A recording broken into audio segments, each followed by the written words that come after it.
Hi friends, welcome to Nanda Deepa YouTube channel.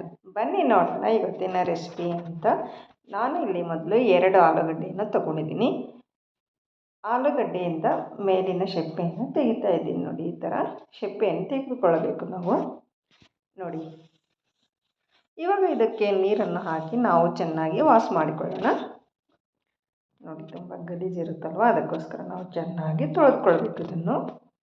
ನೋಡಿ, ಇವಾಗ ತೊಳೆದುಕೊಂಡು ಇಟ್ಕೊಂಡಿದ್ದೀನಿ. ಇವಾಗ ಫ್ರೆಶ್ ಆಗಿರುವ ನೀರನ್ನು ಹಾಕಿಕೊಂಡು ನಾನು ಈ ಗೀಚಣಿಕೆ ಸಹಾಯದಿಂದ ಇದನ್ನು ನಾನು ಗೀಚ್ತಾ ಇದ್ದೀನಿ. ನೋಡಿ, ಈ ಥರ ಕೊಬ್ಬರಿ ಗೀಚೋದಿರುತ್ತಲ್ವ, ಅದರಿಂದ ಗೀಚ್ಕೊಳ್ಬೇಕು ಇದನ್ನು. ನೋಡಿ, 2 ಆಲೂಗಡ್ಡೆಯನ್ನು ಈ ಥರ ಗೀಚ್ಕೊಂಡು ಇಟ್ಕೊಂಡಿದ್ದೀನಿ. ನೋಡಿ, ಇದು ಒಂದು ಸೈಡಲ್ಲಿ ಇಟ್ಕೊಳ್ಳೋಣ. ಮತ್ತು ನಾನು ಒಂದು ಪಾತ್ರೆಯನ್ನು ತೆಗೆದುಕೊಂಡು ಅದಕ್ಕೆ ರವೆಯನ್ನು ಹಾಕೋತಾ ಇದ್ದೀನಿ. ನಾರ್ಮಲ್ ರವೆ, ಮನೇಲಿ ಉಪ್ಪಿಟ್ಟು ಮಾಡ್ತೀವಲ್ಲ ಅದೇ ರವೆಯನ್ನು ಇದಕ್ಕೆ ಹಾಕೋತಾ ಇದ್ದೀನಿ. ನೋಡಿ, 2 ಬಟ್ಟಲು ರವೆಯನ್ನು ಹಾಕ್ಕೊಂಡಿದ್ದೀನಿ. ಮತ್ತು ಒಂದು ಅರ್ಧ ಬಟ್ಟಲು ಮೈದಾವನ್ನು ಹಾಕೋತಾ ಇದ್ದೀನಿ. ನೋಡಿ ಫ್ರೆಂಡ್ಸ್, 2 ಬಟ್ಟಲು ರವೆ, ಒಂದು ಅರ್ಧ ಬಟ್ಟಲು ಮೈದಾ, ಒಂದು ಅರ್ಧ ಬಟ್ಟಲು ಕಡಲೆಬೇಳೆ ಹಿಟ್ಟು ಹಾಕ್ಕೊಂಡು ನಾನು ಇದನ್ನು ಚೆನ್ನಾಗಿ ಮಿಕ್ಸ್ ಮಾಡ್ಕೋತಾ ಇದ್ದೀನಿ. ನೋಡಿ, ಈ ಥರ ಚೆನ್ನಾಗಿ ಮಿಕ್ಸ್ ಮಾಡಿಕೊಳ್ಳಿ. ಮತ್ತು ನಾವು ಈ ಆಲೂಗಡ್ಡೆ ಗೀಚಿಟ್ಕೊಂಡಿದ್ದೀವಲ್ಲ, ಇದನ್ನು ನಾವು ಒಂದು ಮಿಕ್ಸಿ ಜಾರಿಗೆ ಹಾಕ್ಕೊಂಡು ನಾವು ಇದನ್ನು ಮಿಕ್ಸಿ ಮಾಡಿಕೊಳ್ಬೇಕು. ನೋಡಿ ಫ್ರೆಂಡ್ಸ್, ಇದನ್ನು ನಾವು ನುಣ್ಣಗೆ ರುಬ್ಕೊಂಡು ಬರೋಣ. ಇವಾಗ ರುಬ್ಕೊಂಡು ಬಂದಿದ್ದೀನಿ. ನೋಡಿ, ಈ ಥರ ಪೇಸ್ಟ್ ಆಗಿದೆ. ಇವಾಗ ನಾವು ಇದಕ್ಕೆ ರವೆ ಮತ್ತು ಮೈದಾ ಮತ್ತು ಕಡಲೆಬೇಳೆ ಹಿಟ್ಟನ್ನು ಮಿಕ್ಸ್ ಮಾಡಿ ಇಟ್ಕೊಂಡಿದ್ದೀವಲ್ಲ, ಅದನ್ನು ಇದಕ್ಕೆ ಹಾಕ್ಕೊಳ್ಳೋಣ. ಈ ಮಿಕ್ಸಿ ಜಾರಿಗೆ ಹಾಕ್ಕೊಳ್ಬೇಕು.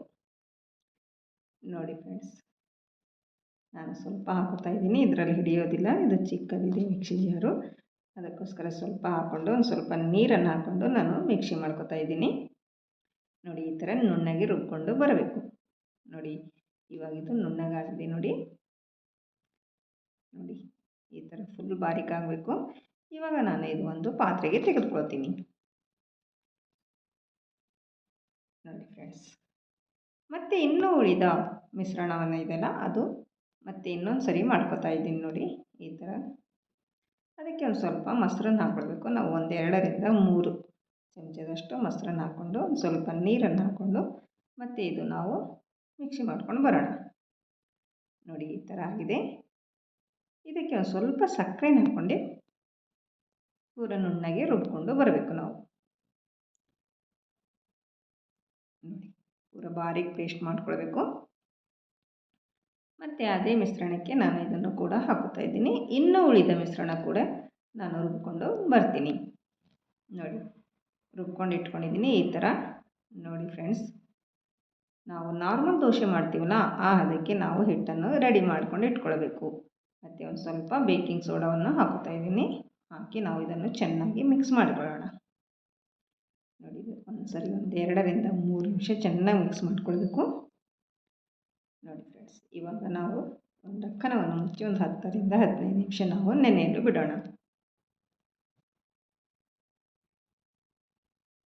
ನೋಡಿ ಫ್ರೆಂಡ್ಸ್, 15 ನಿಮಿಷ ಆದಮೇಲೆ ತೆಗೆದು ನೋಡ್ತಾ ಇದ್ದೀನಿ. ಇದಕ್ಕೆ ಒಂದು ಸ್ವಲ್ಪ ನಾವು ಉಪ್ಪನ್ನು ಸೇರಿಸ್ಕೊಂಡು ಚೆನ್ನಾಗಿ ಮಿಕ್ಸ್ ಮಾಡ್ಕೊಳ್ಬೇಕು. ನೋಡಿ, ನಾವು ನಾರ್ಮಲ್ ದೋಸೆ ಮಾಡ್ತೀವಲ್ಲ ಅದಕ್ಕೆ ಹಿಟ್ಟನ್ನು ನಾವು ರೆಡಿ ಮಾಡ್ಕೊಳ್ಬೇಕಾಗುತ್ತೆ. ನೋಡಿ, ಈ ಥರ ರೆಡಿಯಾಗಿದೆ. ಇವಾಗ ಒಂದಿಷ್ಟು ಮೇಲೆ ಹಂಚನ್ನು ಇಟ್ಕೊಂಡು ಅದನ್ನು ಕಾಯಿಸ್ಕೊಳ್ಳೋಣ. ಅದು ಕಾಯ್ದ ನಂತರ ನಾವು ಅದಕ್ಕೆ ಎಣ್ಣೆಯನ್ನು ಹಚ್ಚಬೇಕು. ನೋಡಿ, ಈ ಥರ ಚೆನ್ನಾಗಿ ಎಣ್ಣೆಯನ್ನು ಹಚ್ಕೊಳ್ಳಿ ಮೊದಲು. ಆಮೇಲೆ ಒಂದು ಸ್ವಲ್ಪ ನೀರನ್ನು ಸಿಂಪಡಿಸಿ ನಾವೊಂದು ಕಾಟನ್ ಬಟ್ಟೆಯಿಂದ ಚೆನ್ನಾಗಿ ಒರೆಸ್ಕೊಳ್ಬೇಕು. ನೋಡಿ ಫ್ರೆಂಡ್ಸ್, ಈ ಥರ ಚೆನ್ನಾಗಿ ಒರೆಸಾದ್ಮೇಲೆ ನಾವು ಇವಾಗ ದೋಸೆಯನ್ನು ಹಾಕ್ಕೊಳ್ಳೋಣ. ನೋಡಿ, ಎಷ್ಟು ಚೆನ್ನಾಗಿ ಬರ್ತಾಯಿದೆ ಅಂತ. ದೋಸೆ ಸೂಪರಾಗಿರುತ್ತದೆ. ಯಾರು ಬೇಕಾದರೂ ಮಾಡ್ಬೋದು. ಫಸ್ಟ್ ಟೈಮ್ ನೀವು ದೋಸೆ ಮಾಡ್ತಾ ಇದ್ದೀರಾ ಅಂದ್ರೂ ಕೂಡ ಈ ದೋಸೆ ಆರಾಮವಾಗಿ ಮಾಡ್ಬೋದು. ತುಂಬ ಸುಲಭ ರೆಸಿಪಿ ಇದು. ಆಲೂ ದೋಸೆ ಆರಾಮಾಗಿ ಹೇಳ್ತವೆ, ಏನು ಅಂಟ್ಕೊಳ್ಳೋದಿಲ್ಲ, ಏನಿಲ್ಲ, ಆರಾಮವಾಗಿ ಎದ್ದೇಳುತ್ತವೆ. ನೋಡಿ ಫ್ರೆಂಡ್ಸ್, ನೋಡಿ ಇವಾಗ ನೋಡಿ ಎಷ್ಟು ಚೆನ್ನಾಗಿ ಹೇಳ್ತದೆ ಅಂತ. ನೋಡಿ, ಎಲ್ಲೂ ಅಂಟ್ಕೊಳ್ಳೋದಿಲ್ಲ, ಎಷ್ಟು ಸೂಪರಾಗಿ ಬರುತ್ತೆ ಅಂತ.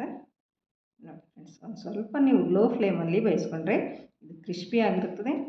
ಅದು ಹೈ ಫ್ಲೇಮಲ್ಲಿ ಇಟ್ಕೊಂಡೆ ಬೇಯಿಸ್ಕೊಂಡ್ರೆ ಅದು ಸ್ಮೂತಾಗಿ ಬರುತ್ತದೆ, ಸಾಫ್ಟಾಗಿ ಬರುತ್ತದೆ. ನೋಡಿ ಮತ್ತೆ ಇನ್ನೊಂದು ದೋಸೆ ಹಾಕ್ಕೋತಾ ಇದ್ದೀನಿ. ಅದಕ್ಕೆ ಒಂದು ಸ್ವಲ್ಪ ನೀರನ್ನು ಸಿಂಪಡಿಸಿ ಒಂದು ಕಾಟನ್ ಬಟ್ಟೆಯಿಂದ ಒರೆಸ್ಕೊಂಡು ಹಾಕ್ಕೊಳ್ಬೇಕು. ತುಂಬ ಸೂಪರಾಗಿ ಇಳ್ತವೆ ದೋಸೆಗಳು, ಅಂಟ್ಕೊಳ್ಳೋದಿಲ್ಲ. ಈ ಥರ ಮಾಡೋದ್ರಿಂದ ದೋಸೆ ಹಂಚಿಗೆ ಅಂಟ್ಕೊಳ್ಳೋದಿಲ್ಲ, ಆರಾಮಾಗಿ ಎದ್ದೇಳ್ತವೆ. ನೋಡಿ ಫ್ರೆಂಡ್ಸ್, ಮತ್ತು ಮೇಲಿಂದ ಒಂದು ಸ್ವಲ್ಪ ಎಣ್ಣೆಯನ್ನು ಹಚ್ಕೊಳ್ಬೇಕು. ನಾನಿಲ್ಲಿ ಎಣ್ಣೆ ಹಚ್ಕೊತಾ ಇದ್ದೀನಿ. ನೀವು ತುಪ್ಪ ಬೇಕಾದರೂ ಹಚ್ಕೊಳ್ಳಿ, ಬೆಣ್ಣೆ ಬೇಕಾದರೂ ಹಚ್ಕೊಳ್ಳಿ. ನೀವು ಒಂದು ಸರಿ ಟ್ರೈ ಮಾಡಿ ನೋಡಿ, ತುಂಬ ಆರಾಮವಾಗಿ ಮಾಡ್ಬೋದು, ಏನು ಕಷ್ಟವೇ ಇಲ್ಲ. ನೀವು ಮನೇಲಿ ಮಾಡಿಕೊಡಿ, ಎಲ್ಲರೂ ತುಂಬ ಇಷ್ಟಪಟ್ಟು ತಿಂತಾರೆ. ಎಲ್ಲರಿಗೂ ತುಂಬ ಇಷ್ಟವಾಗುತ್ತವೆ. ಮತ್ತು ಟೇಸ್ಟ್ ಅಂತೂ ತುಂಬ ಸೂಪರಾಗಿದೆ. ನೀವು ಒಂದು ಸರ್ತಿ ಟ್ರೈ ಮಾಡಿ ನೋಡಿ, ಹೇಗೆ ಬಂದಿದೆ ಅಂತ ನನಗೆ ತಿಳಿಸಿ ಕಮೆಂಟಲ್ಲಿ. ನೋಡಿ ಎಷ್ಟು ಚೆನ್ನಾಗಿ ಬಂದಿದೆ ಅಂತ. ನಾನು ಇದರ ಜೊತೆ ಶೇಂಗಾ ಮತ್ತು ಕಾಯಿ ಚಟ್ನಿ ಮಾಡ್ಕೊಂಡಿದ್ದೀನಿ. ನೋಡಿ, ಮತ್ತು ಹಾಕೋತಾ ಇದ್ದೀನಿ. ಇದು ಹೈ ಫ್ಲೇಮಲ್ಲಿ ಇಟ್ಟು ಹಾಕ್ಕೊಂಡಿದ್ದೀನಿ. ನೋಡಿ, ಇದು ಸಾಫ್ಟಾಗಿ ಬಂದಿದೆ. ನೋಡಿ ಎಷ್ಟು ಚೆನ್ನಾಗಿ ಬಂದಿದೆ ಅಂತ. ನೋಡೋದಕ್ಕೂ ತುಂಬ ಚೆನ್ನಾಗಿದೆ, ತಿನ್ನೋದಕ್ಕೂ ಕೂಡ ಅಷ್ಟೇ ರುಚಿಯಾಗಿದೆ. ನೋಡಿ, ಇನ್ನೊಂದು ದೋಸೆ ಹಾಕೋತಾ ಇದ್ದೀನಿ. ಎಷ್ಟು ಸಾಫ್ಟಾಗಿ ಬಂದಿದೆ ಅಂತ ನೋಡಿ. ನೋಡಿ ಫ್ರೆಂಡ್ಸ್, ನನ್ನ ವಿಡಿಯೋ ಇಷ್ಟ ಆದಲ್ಲಿ ಒಂದು ಲೈಕ್ ಮಾಡಿ ಮತ್ತು ನಿಮ್ಮ ಫ್ಯಾಮಿಲಿ ಫ್ರೆಂಡ್ಸಿಗೂ ಶೇರ್ ಮಾಡಿ. ನನ್ನ ನಂದಾದೀಪ ಯೂಟ್ಯೂಬ್ ಚಾನಲನ್ನು ಸಬ್ಸ್ಕ್ರೈಬ್ ಮಾಡಿಕೊಳ್ಳಿ. ಮತ್ತೆ ಸಿಗೋಣ. ಓಕೆ, ಬಾಯ್ ಬಾಯ್.